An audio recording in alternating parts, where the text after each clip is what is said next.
and welcome to the 2023 Downers Grove Candidates Question and Answer Forum for the position of District 99 School Board.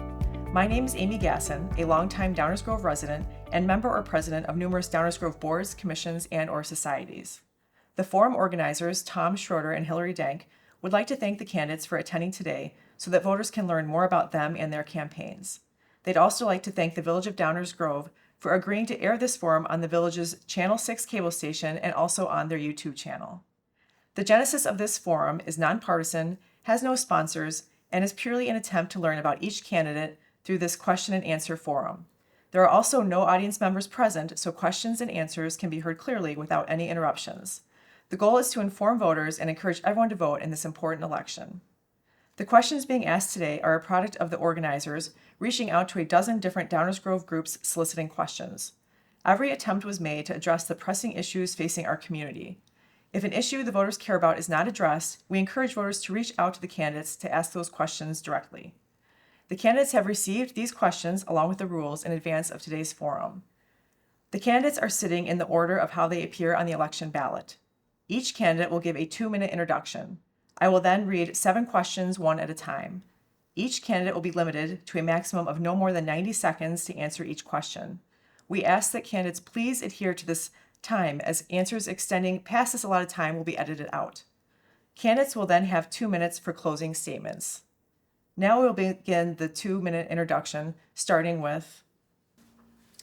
Hello, my name is Chris Erickson. I'm running for the District 99 School Board. You'll see my name on the ballot as Christopher Todd Erickson. That's because I've never run for any type of office before and filling out governmental paperwork. Naturally, I use my full legal name, so bear with me there. But by now, you've seen some of my signs around the community. So you'll see the husband, dad, engineer. So for my bio, I'll just give you a little bit of background on that. First, as a husband, my wife and I, Angie, we've lived in the community now for over 20 years. You may have come across my wife at the Lincoln Learning Center downtown Downers Grove, where she teaches preschool. She's very active, as am I, with the PTA. She's currently the treasurer at Herrick. And she's also the leader of the Science Olympiads at Leicester School. We've restored a couple of historic homes in the community. We're very active with a number of charities, including the For Anna Foundation, Lights for Love, Sergeant Tommy's Kids, and the Wellness House. As a dad, I've got 2 children. My son Aiden's at Herrick, and my daughter Ashley is at Leicester. I'm volunteering for the school board because of them, because of the future of my children, because of the future of the community. So I'm truly looking towards it into the future. As an engineer, I've got an undergraduate and graduate degree in engineering. My COVID, I continue to work. I actually built a 78-story high-rise in downtown Chicago, and it's the 8th tallest building in the city.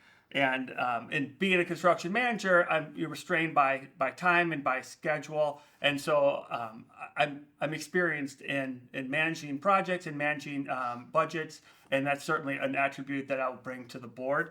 My interest in running for the board is simple. There has been some decline in the academic performance, and I want to make sure that we recognize this and we do everything possible to address this challenge. I also want to make sure that we harness the great resources that our community has for the best of all the children in District 99. Hi, my name is Barbara Allen, and I am honored to introduce myself to you as your candidate for Community High School District 99 Board of Education. My husband and I chose to raise our family in this community in large part because of the wonderful public schools. We have been blessed to call Downers Grove our home for over 20 years. My husband and I have local roots. I grew up in Westmont. My husband grew up in Downers Grove. Mark is both a graduate of District 58 and 99, and we have 4 children together. Our oldest son graduated from Downers Grove North in 2021. We currently have a daughter who is a senior at Downers Grove North, an 8th grader at Herrick Middle School, and a 4th grader at Whittier School. We also have several extended family members who have either attended District 99 or who will attend District 99. I have been actively involved in the schools and community through my children in countless ways over the years, including volunteering in the classroom, being an active member of the PTA as a committee chair, a committee co-chair, hosting many fundraising events, and serving on the PTA Executive Board as treasurer.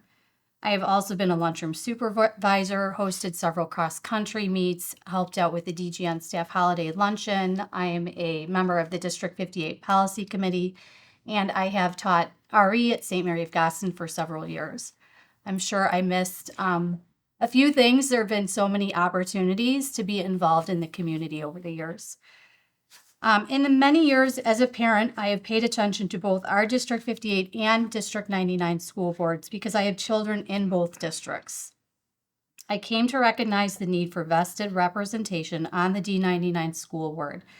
Service to my community, my family, and all the students in District 99 are what inspired me to run for the Board of Education. While District 99 has so many amazing achievements to be proud of, there is work to be done, and I look forward to representing our community on the behalf of our students. Please vote on or before April 4th. I, Barbara Allen, would be honored to represent you in District 99. Thank you. My name is Kara Kasten, and I'm running for the District 99 Board of Education.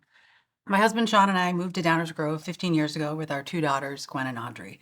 Sean and I both attended public schools, and we moved to Downers Grove because of the high quality of the District 58 and District 99 schools. Gwen and Audrey attended Pierce Downer Elementary, Herrick Middle School, and North High School. Gwen graduated North in 2022, and Audrey is currently a sophomore. I was an active District 58 parent volunteer when my daughters were in elementary and middle school, including leading the book fair, teaching art awareness, supervising lunch recess, and staffing holiday parties.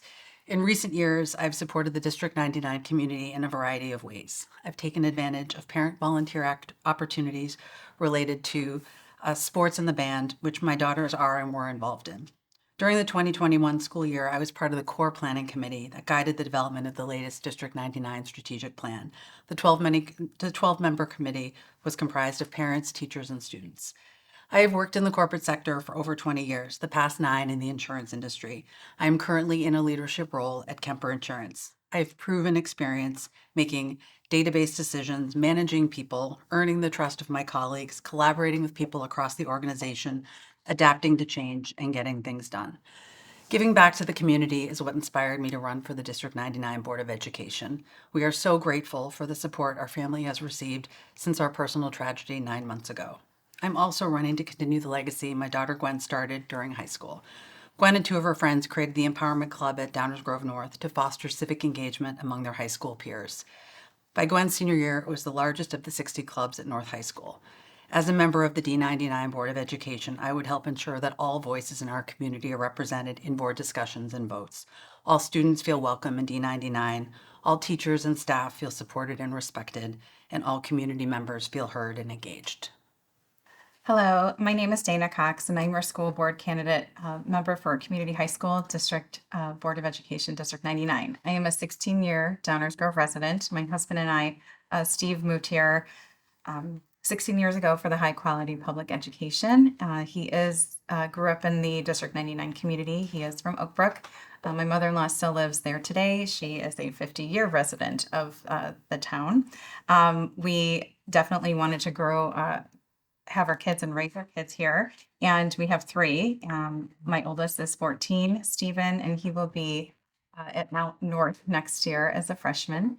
My twins, Joey and Gabriella, are currently at Bel Air Elementary School, and they will attend Herrick in the fall. They are in 6th grade.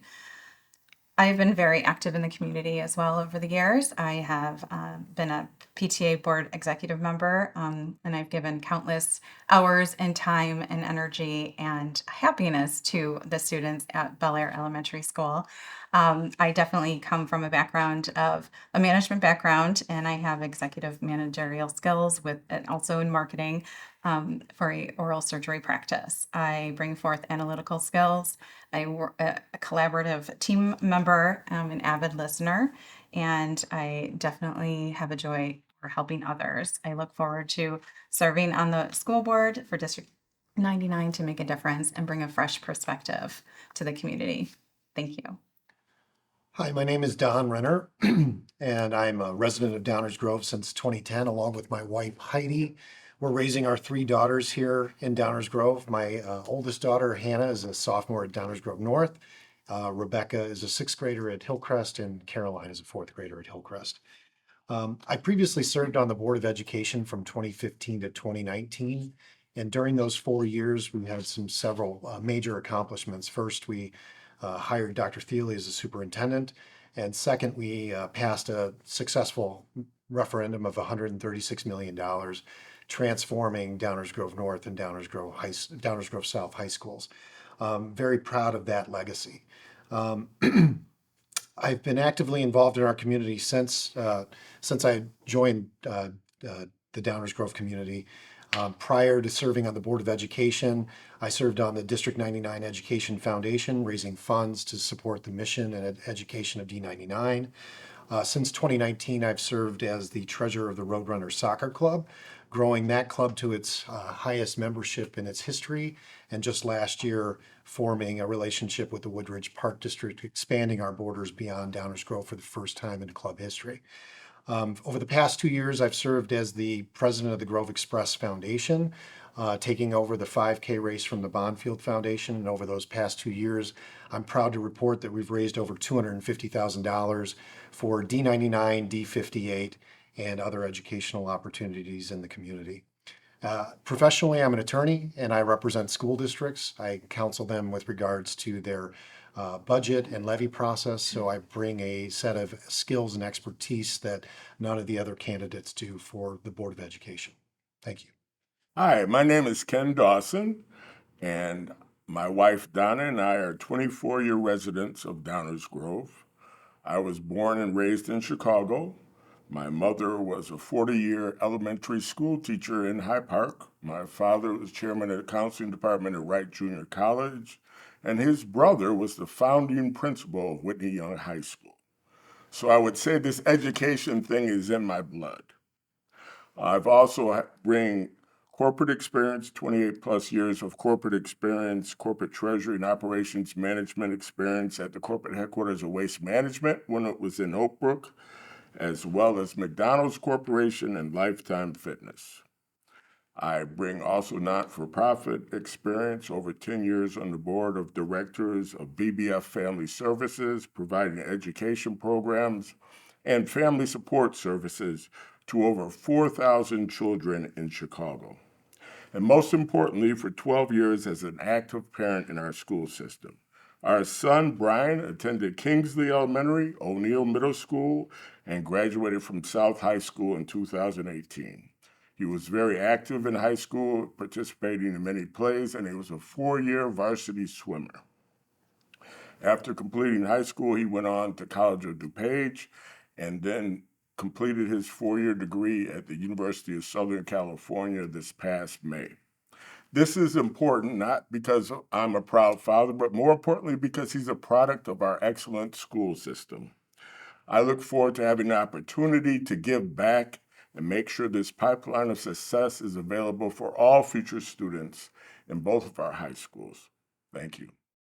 Do you feel the hybrid block schedule teaching model is working? At the end of this first year, how would you measure increased student productivity and academic performance that we were assured we would see? What are your ideas to assess the success of this model? Yes, and so from what I'm hearing throughout the community, there's been a lot of frustration with the implementation of the block schedule, a little bit clunky this first year. So I think the best way to measure it is more like blind surveys and academic performance. So with respect to the surveys that have been performed to date, what we've heard through the board meetings, a lot of it is word-based, answer-based, and not like a metric-based, if it's, 0 through 10, hey, if it's working or not working, and getting regular student feedback. Also, what I've heard is the administration's going directly to the students and talking firsthand to the students. And with that, there may be some bias with, the students not feeling comfortable providing honest feedback in that process. So I'd like to kind of to realign how that the survey process is taking place to get the feedback from the students, as well as I haven't heard yet on any of the board meetings some direct feedback from the teachers. So I think that'll be an important part of getting an alignment with success as well. With respect to like the timing of the block schedule, I'm a firm believer is you stabilize the patient and then you do operations. Coming out of COVID, it seemed a little premature to implement a radical schedule change, so I would have been a little bit more measured and asked a few more questions before implementation. But I still believe there's ways to salvage this if we make sure that we're incorporating the feedback of the students and teachers. This is a great question, and there's a lot that could be said here. I'm really glad you asked this. And speaking with parents during my candidacy, one of the first things they say to me is, can you please get the administration to fix the block schedule? So residents are definitely concerned, parents, staff, and students are having issues. So to answer your question, I would say no, the block schedule, or excuse me, the hybrid block schedule in its current form is not working as intended. And I would say that for 4 reasons. Number one, many of the students currently have hours of free time during their day that they are not using for educational purposes. Secondly, the accessibility during access periods is not working as intended.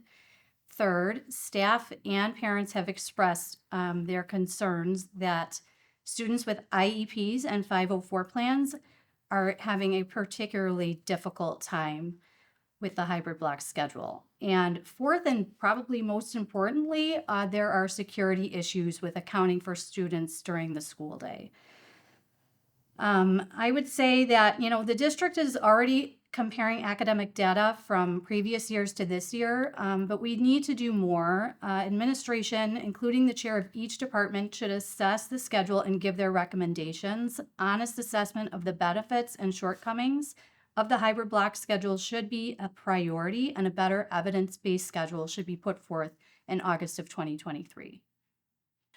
I don't know if the hybrid block schedule is working. I've heard from some parents, teachers, and students that don't think it's working, but I don't have a holistic view.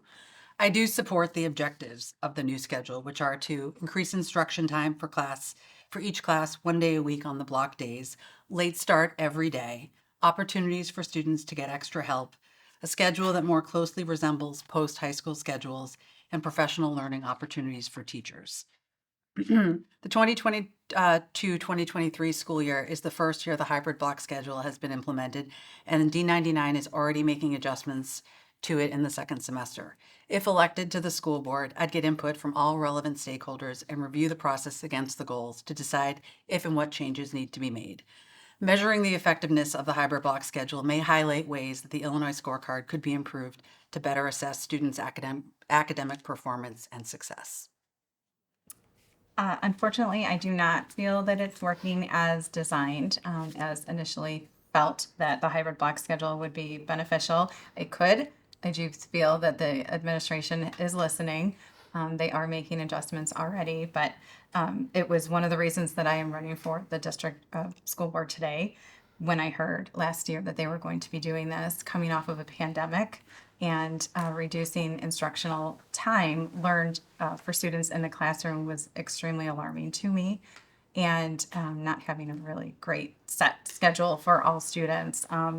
There are some students that are going for 3 hours a day without any class time, and it's all unscheduled and unstructured. Access time is not being utilized as promised when it was originally presented to the board. And if we were going to implement it, I would love to research or continue with it. I would love to research more and discuss with other districts that are currently doing it, such as Homewood Flossmoor, Highland Park, and Maine Township. In addition to what I feel as far as how you measure and how the administration can measure. Right now, they currently are stating that they are only using the surveys to decide that. And I would also like to look at the testing and the scores on students as well to see how that is going to be measured and the success of it. I think it's too early to tell whether the hybrid block schedule is actually working. We've heard a good deal of criticism on the campaign trail from parents, from teachers and students. Those criticisms have largely focused on the loss of direct instructional time in the classroom, unsupervised time during resource period, and kids leaving the campuses early when they have resource period at the end of the day.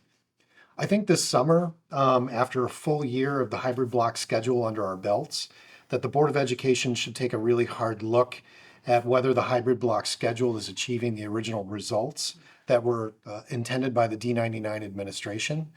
As a member of the Board of Education, I certainly will ask the tough questions and hold the administration accountable to achievement of those goals. I'm also going to want to hear directly from the teachers, the students, and parents. Rather than just taking surveys, I want to hear from them directly. I would suggest that a task force be formed to meet directly with these stakeholders and to hold workshops to discuss the effectiveness of the hybrid block schedule and see what methodologies and changes could be made to improve upon the same. I definitely agree that it is too early to assess the overall success of the hybrid block schedule. At the end of the school year, I think that would be a perfect time to start to do that. Over the course of the past month, we've had numerous meet and greets with community members, parents, and teachers, and we've heard many positive things about the new schedule, as well as many negative things, many things that could use improvement. I looked forward to, over the course of the summer, to listening, learning, and assessing the first year of the program and make the necessary changes to improve it going forward. What is your position on student access to books and materials with LGBTQ plus themes or other perceived adult content in libraries and classrooms? As a mother to minors, I inquired about the nationally controversial book Gender Queer in the school library due to its sexually explicit content. I would like to note that Amazon.com, that does over $28 billion of book sales a year and controls about 80% of book distribution in the United States, has the recommended age rating for genderqueer is 18 years and up. The majority of D99 students are minors, and while I don't believe in book banning or anything of the sort, we do need to review some materials from time to time to make sure that they are educationally and academically appropriate. Please note, no single board member will be successful in their term if they are running based upon an individual agenda. Students should have equal access to all academically and age-appropriate material. D99 should be examining and providing content without discrimination of any of our students and with consideration as to how materials are expanding student intellect. Last, materials should be evaluated based on parameters, not on perception. All students should feel welcome in D99, regardless of race, color, national origin, gender identity, or disability.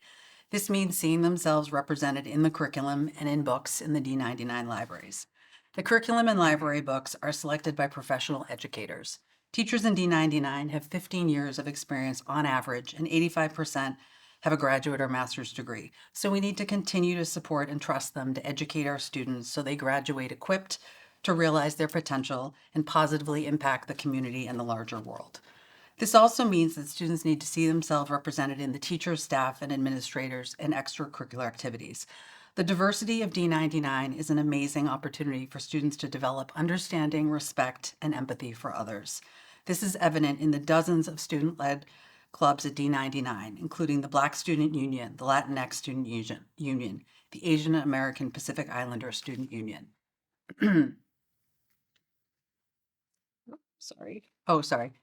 Circle of Friends, and PRISM, to name a few. I do not have an issue with any books regarding LGBTQ plus language or content at all. I think age-appropriate material for all students is definitely acceptable. I do have a problem with non-age appropriateness content that reaches beyond the emotional readiness of students and teens as a whole. I am aware District 99 has a process and committee to review all books and educational materials. District 99 has a written policy, which is policy 6.210, that does state appropriate readiness materials that in any type of media that what should be allowed in the schools or not. I do support that policy and how they handle any issues that may arise with regard to that material. I don't see why or how D99 could restrict books or materials with LGBTQ themes. It would frankly be a terrible idea and would remove materials that specifically address a portion of our student population.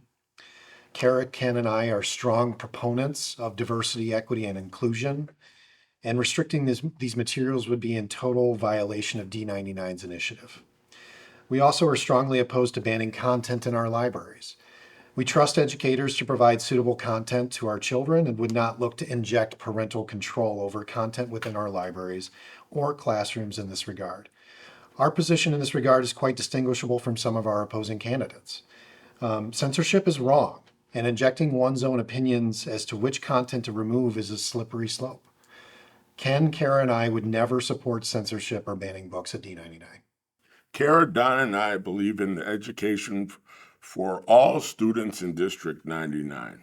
We believe in the inclusion of multiple perspectives and viewpoints in order to make sure that our students have a well-rounded education and come out into the world equipped to make responsible decisions.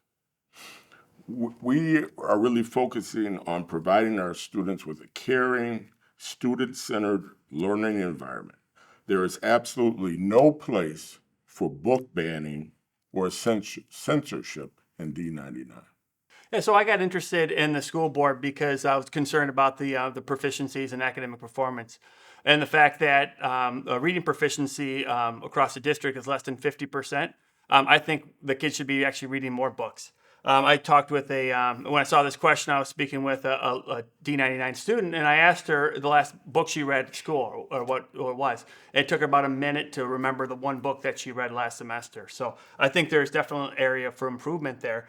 As it relates to the controversial material, I think that I think we all did a disservice to the children when the issue that Barb referred to it came about, because we need to focus the kids and give them the maximum experience in the classroom. The fact that we allowed adult controversies to take over and be a distraction is a disservice to the children. They have 185 days of schooling, and if we take and we distract any of that, it's not adding to the academic performance that they have. So what I would venture to do if I were on the board and such a controversy arose, which is the question, I would table that discussion for a summer session. So we could let the whole community, speak and be heard and make an informed decision and not be a distraction to the students and their academic performance. What is your understanding of how curriculum is approved for District 99 classes? What, if any, changes would you favor? What is your opinion on parental review of curriculum? The school board represents the voices of the community and sets the policies for the district. The board's role related to curriculum is mainly to adopt and assess goals that meet the state requirements and reflect the community's needs, and approve purchases, contracts, curriculum, textbooks, and personnel appointments. The teachers of D99 have an average of 15 years of education experience, and 85% have a master's or graduate degree. These are the people we should continue to trust to support and develop educational materials for D99 students. We also have a 96% retention rate among D99 teachers, which is remarkable given the challenges that teachers have faced in recent years.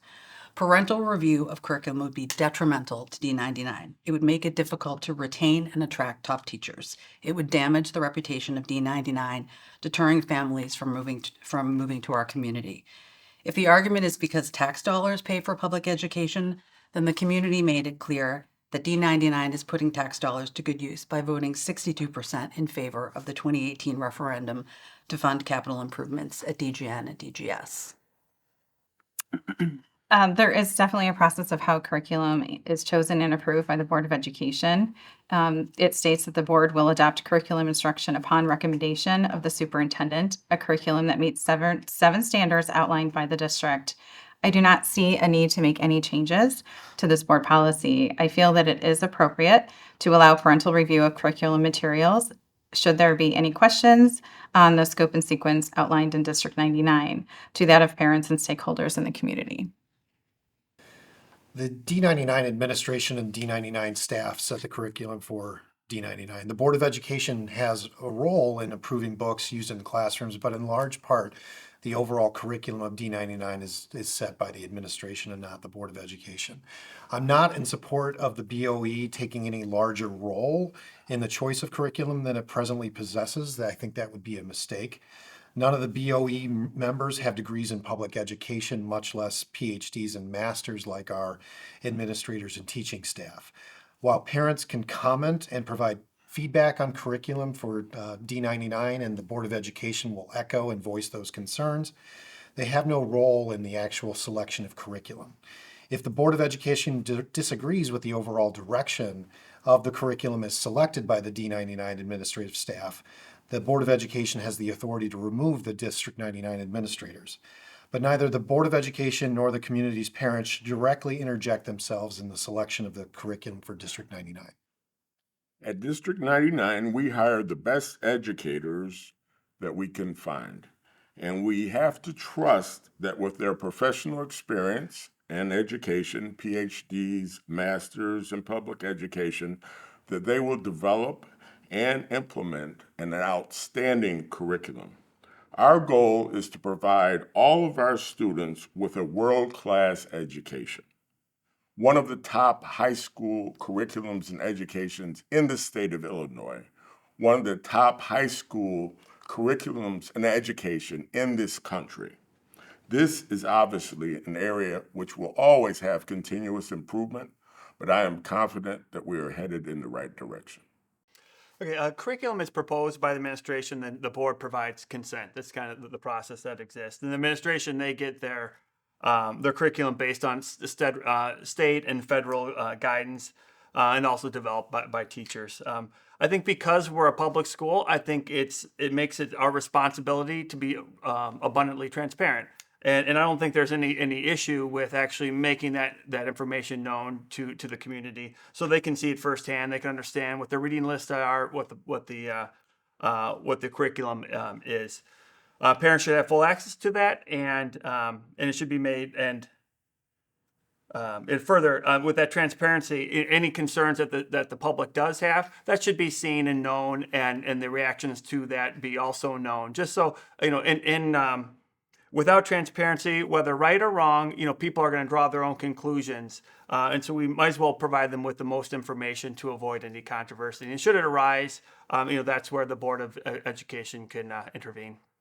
So one of D99's strengths is its very well cultivated curriculum. D99 students have over 200 course offerings, including advanced placement courses. I mean, this is truly amazing, and giving our students options while they're at D99 and to set them up for successful futures. The process of curriculum approval in District 99 follows standard practice in education, as some of the other candidates have mentioned. The state basically sets standards for education. The administration implements the curriculum, and sorry, I mixed that up a little bit. The board first approves the curriculum. The administration implements the curriculum. I agree with current board policy 7.15, student and family privacy rights, which states parents and guardians have the right to inspect any instructional material used as part of their child's educational curriculum. Persons who believe that curriculum, instructional materials, or programs violate rights guaranteed by any law or board policy should file a complaint using Board Policy 2.60. I don't see any changes necessary to how curriculum is currently implemented or reviewed in the district. I would ask the district to ensure they are being forthcoming and transparent in regard to curriculum and instruction. What do you see as your primary responsibilities as a school board member with regards to the superintendent, the budget, parents' concerns, and student needs? Based on the Illinois Association of School Board Members, a school board is defined by a unit of local government that establishes direction, goals, and priorities for a school district to determine policy, budget, leadership, and the administration. As your school board member, I would definitely make a clear vision for the district. I would partake with other Board of Education members and collaborate in setting goals, focus on student achievement, build positive relationships throughout the district, connect with their community, strategically use resources, monitor progress using data.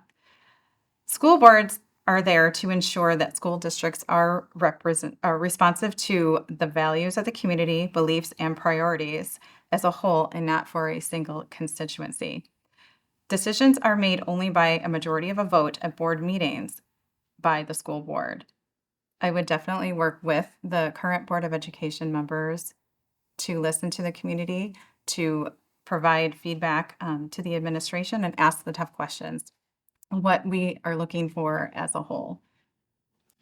With regard to the superintendent, the Board of Education's role is to hire, supervise, set compensation, and/or remove the superintendent. The Board of Education sets overall policy decisions, but the superintendent is charged with executing the policy decisions of the Board of Education and to oversee the overall academic performance of D99. One of the Board of Education's most important roles is to set the budget and adopt the tax levy for D99.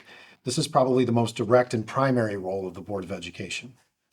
The Board of Education's role with regard to parents' concerns is to be direct representatives and a voice of those concerns to the D99 administration.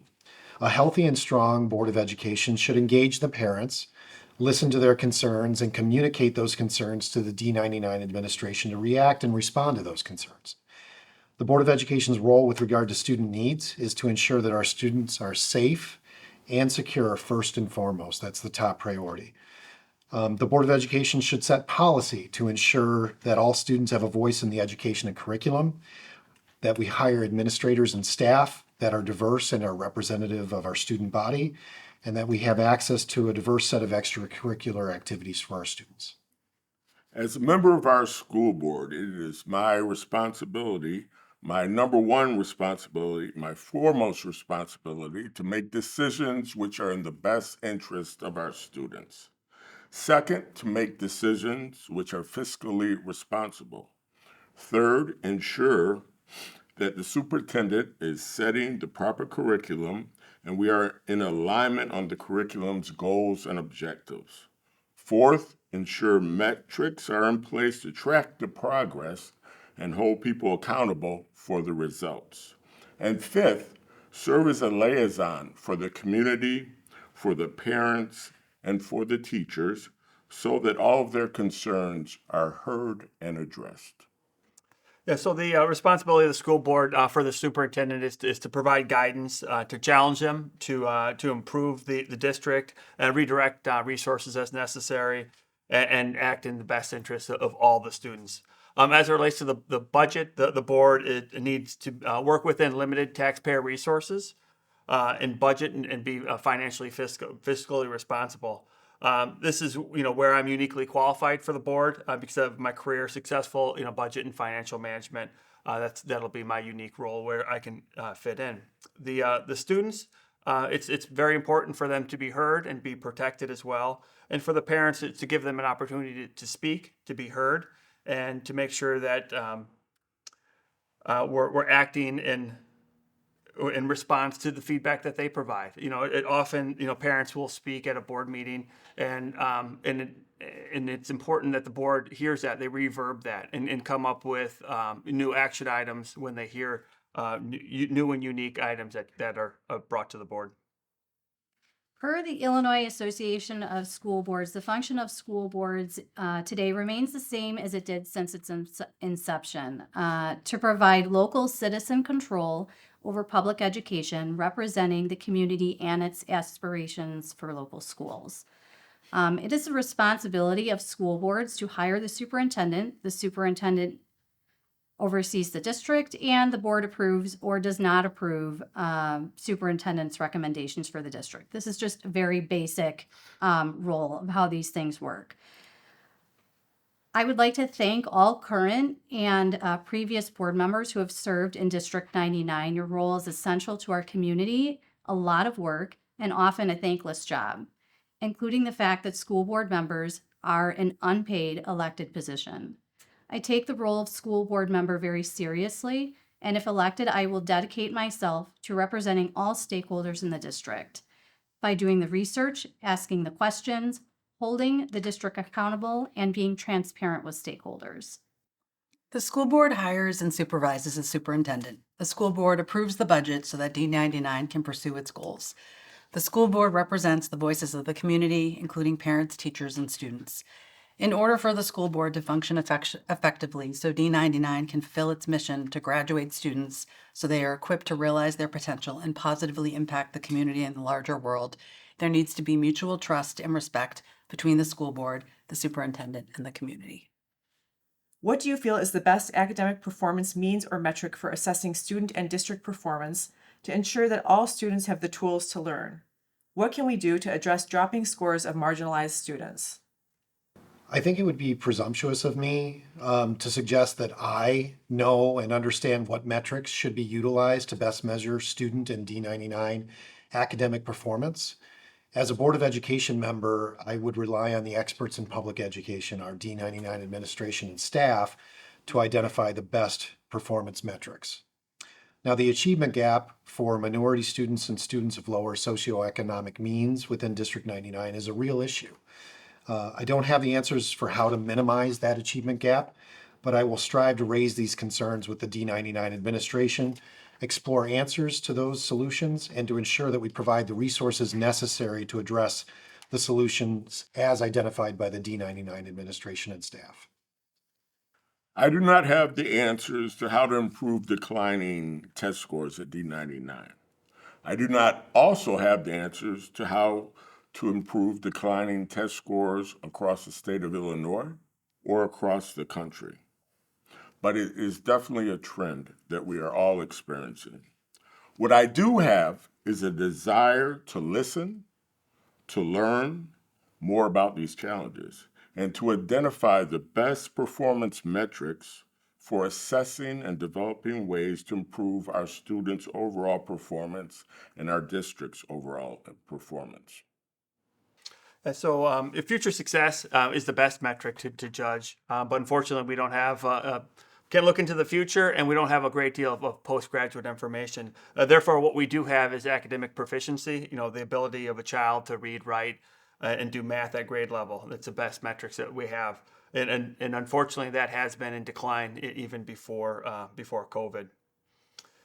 And so I think the first thing is to recognize that and make sure that we dedicate the resources in order to improve upon it. We do have successes within the district. We just need to amplify those and leverage those up. With respect to certain minority groups, there again, I think we just need to recognize the challenge. I mean, we have proficiencies that are less than 10%, and the administrators are not speaking about it, but it's a vital challenge that we must first identify and then overcome together, get input from the teachers, get input from the administrators to make sure that we address this challenge in front of us.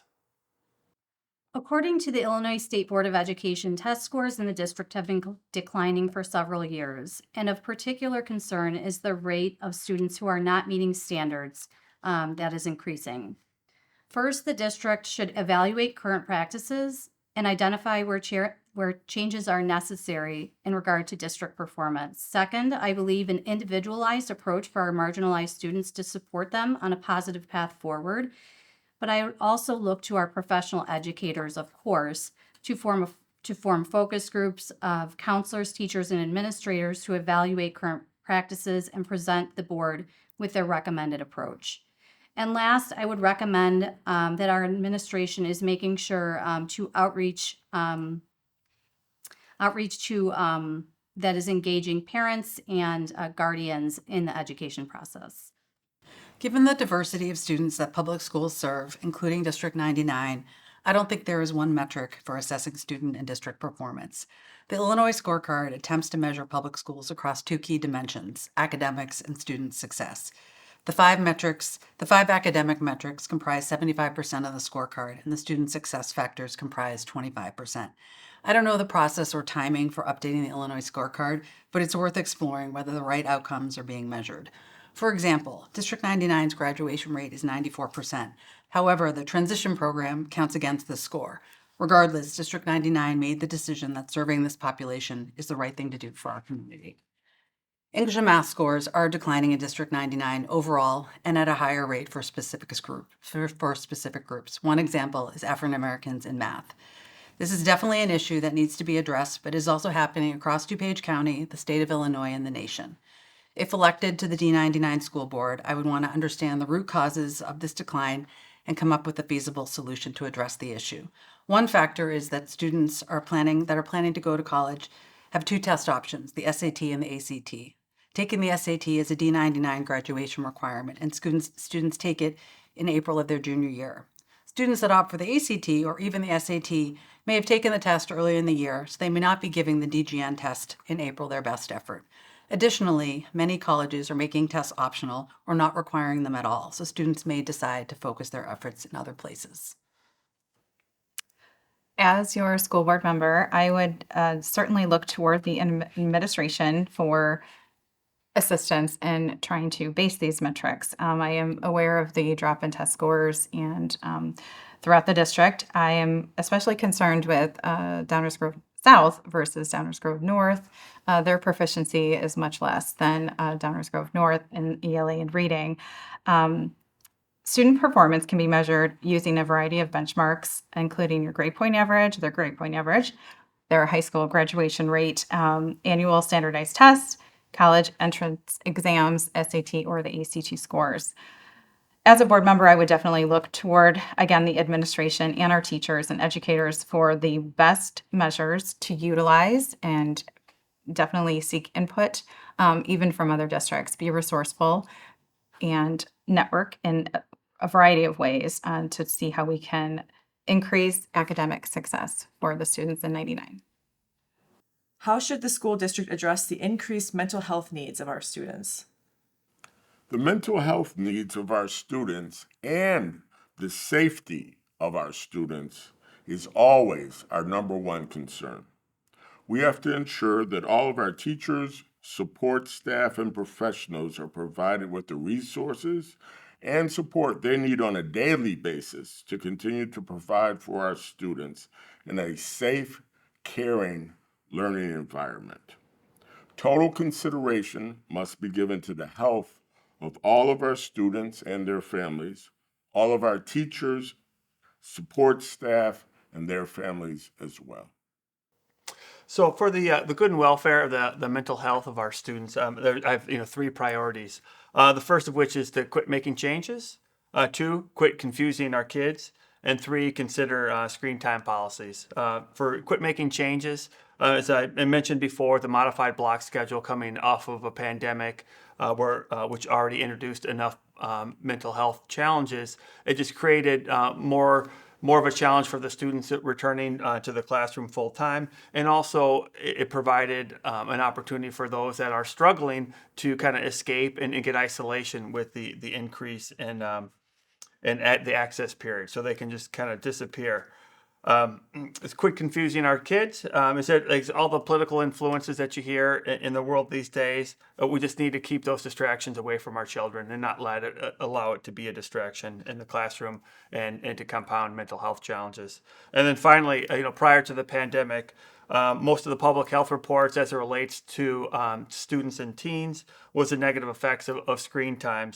So I'd consider the evaluation of the phone policy within the school and also evaluate what's working for other districts to see if that's something that we should consider as it relates to the mental health of our students.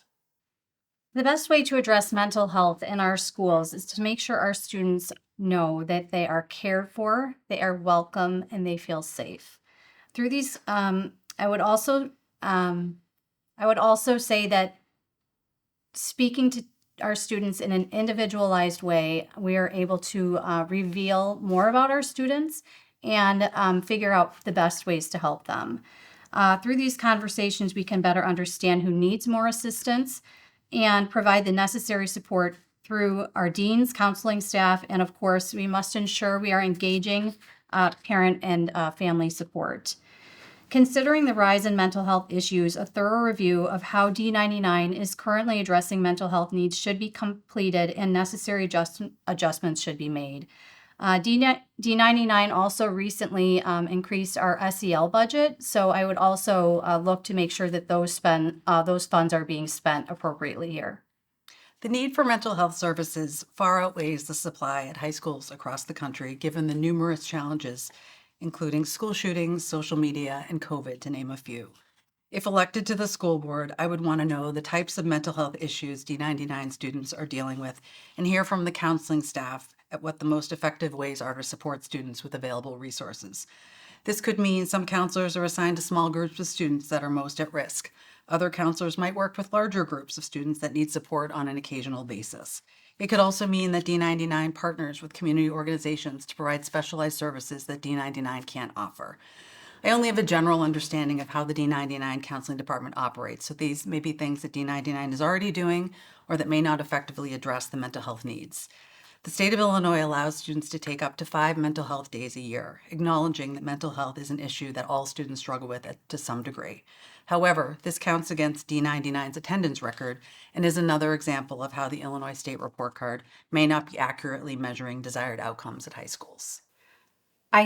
So far, I don't have students in the district quite yet, but I have heard that the district has increased the budget for SEL. I do believe that they are supporting the students as actually very well with their social emotional support in regard to mental health. I don't see a need for, obviously we have to watch for concerns, but I don't see a dire need right now. I think that they are being supported in those access times that they do have available. I have heard that the SEL support is their students are able to be talking one-on-one with individuals or our professionals that do need help with students at that time. What I am concerned with is the increase in absenteeism, especially more at South than at North. And that also does play into the social emotional role, getting the kids back in school, having them feel safe. And post-COVID, obviously, we're still dealing with those issues as well. And obviously learn or utilize the budget and utilize what we have as far as resources. If we do need to bring in, hire more staff to support students that are having a hard time coming back to school. That is extremely important in my book. Students' social and emotional learning and overall mental health should be at the forefront of the Board of Education's focus on policy. The Board of Education should address within its budget and levy the amount of resources necessary to address the mental health needs of our students at D99.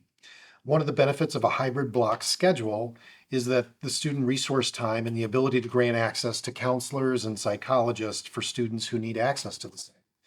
The Board of Education, as we review the performance of the hybrid block schedule, should focus on whether students who have these needs are actually receiving adequate services during the student resource time. When making hard decisions, how would you balance sometimes volatile feedback from the community with what may be in the best interest of the district? Whether the decision is a pandemic, controversial learning resources, or hybrid block schedule teaching model.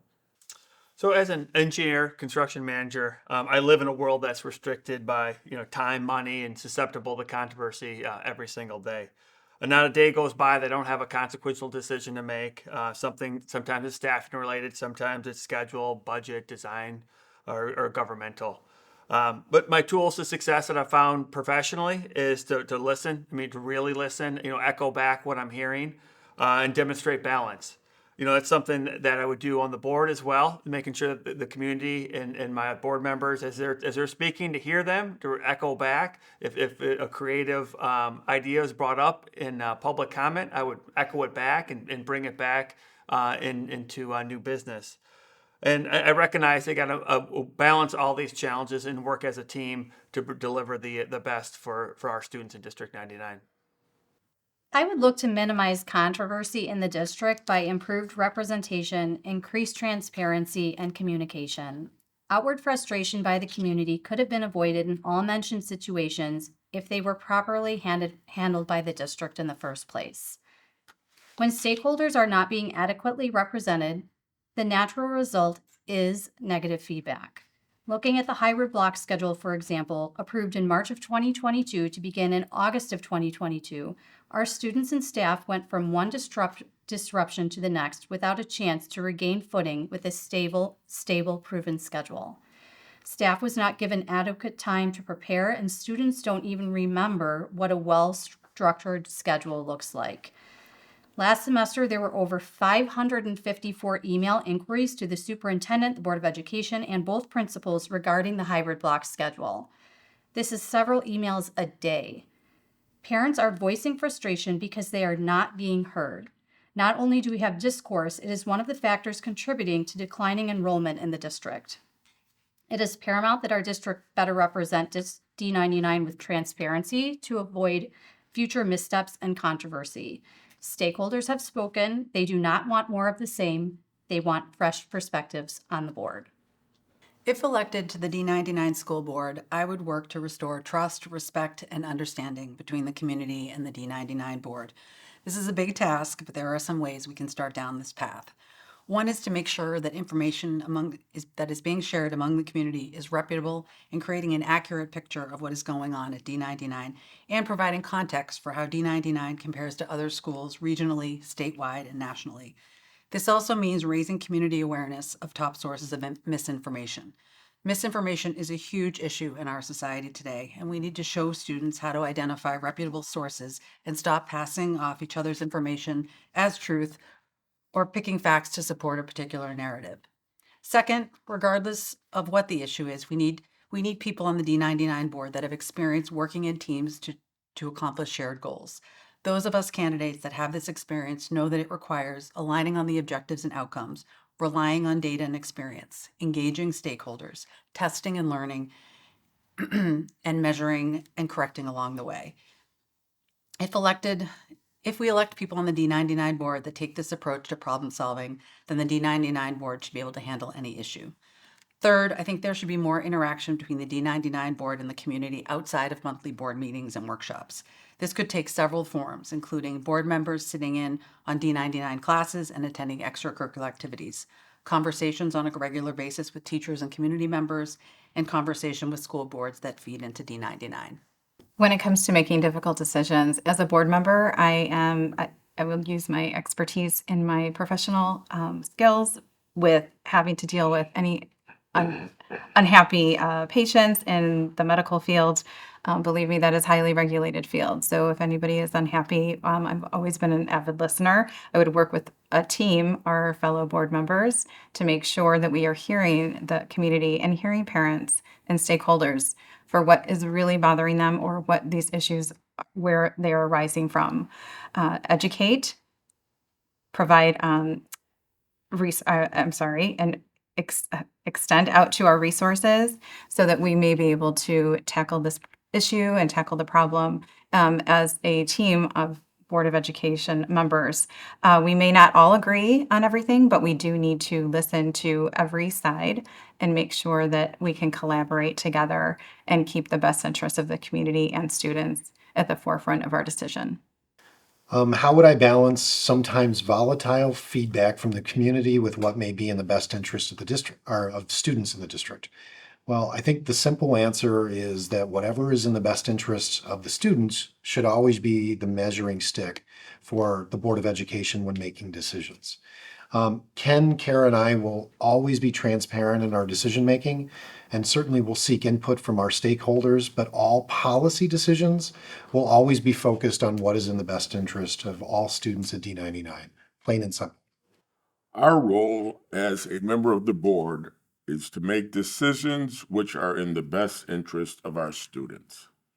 It is important to me as a board member to be empathetic and listen to the concerns of all parents and community members, and to respect their opinions, and to ensure that their concerns are heard and addressed. I believe that none of us are as good as all of us. Kara, Don, and I are the best candidates for the job. Together, we are committed to ensuring the continued educational excellence for all students in D99. We come from diverse backgrounds and different political affiliations, but what unites us is that we care about the future of our students and our community. As D99 parents, we represent DGS and DGN graduates, current students, as well as future students. We are all solutions-driven professionals with strong collaboration skills to create the continued alignment and strong leadership on our board. I will leverage my decades of corporate experience and team player skills, as well as my great interpersonal skills and willingness to listen to others. Together, we can continue to make Downers Grove one of the best communities in our state. I'm running with Kara Caston and Ken Dawson as we believe we can provide continuity and leadership on the D99 Board of Education. We believe in attracting and retaining the best teachers and administrators and providing them with adequate resources to meet all of our students' needs.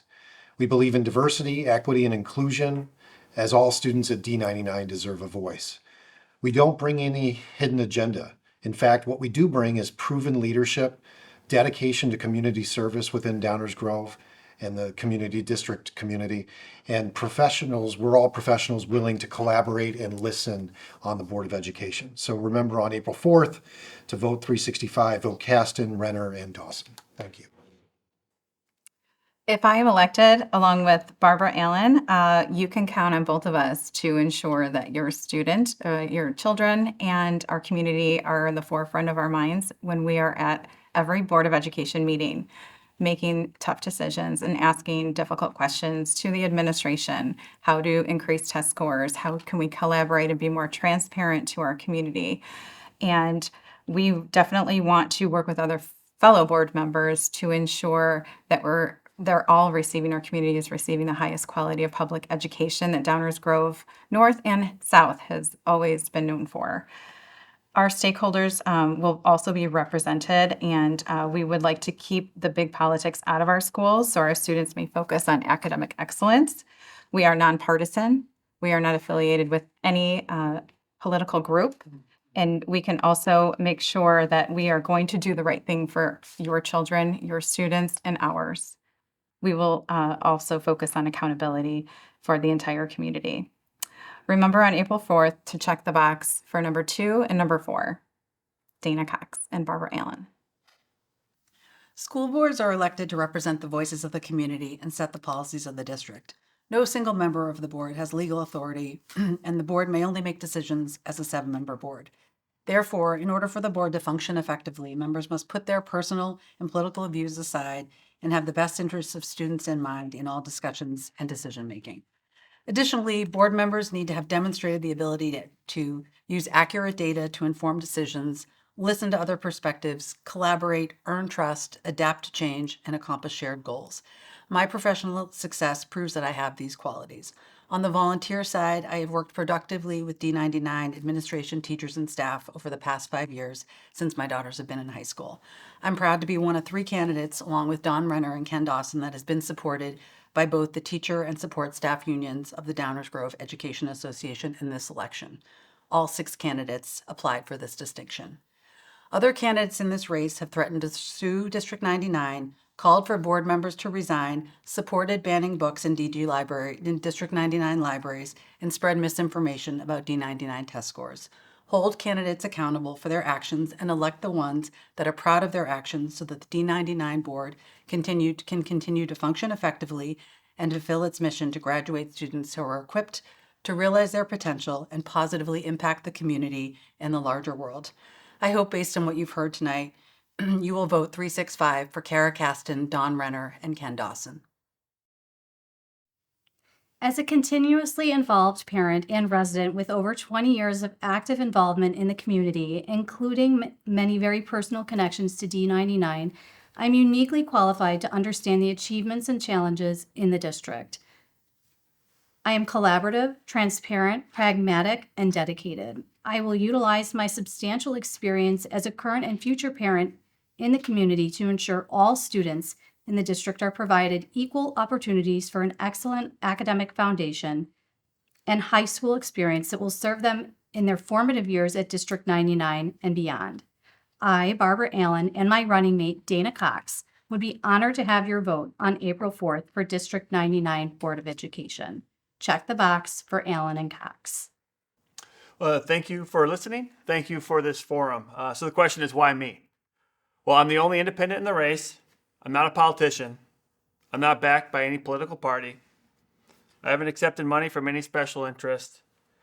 What I will be is inquisitive, thoughtful, listen to everyone. I will act in the best interest of all of the children of District 99. Because at the end of the day, we got one chance to raise our kids. I'll do my best to make sure we leverage the great resources of our district for the best interest of all the students of District 99. Please vote for Christopher Todd Erickson for the District 99 School Board. Thank you. Thank you again to the candidates for sharing their time and answers today. Their willingness to share and serve is appreciated. For the viewers of this forum, the screen will now show each candidate name, email address, and one social media link they have shared where additional information about them can be found. We wish the candidates good luck and encourage all those watching to share this forum with others and to vote April 4th.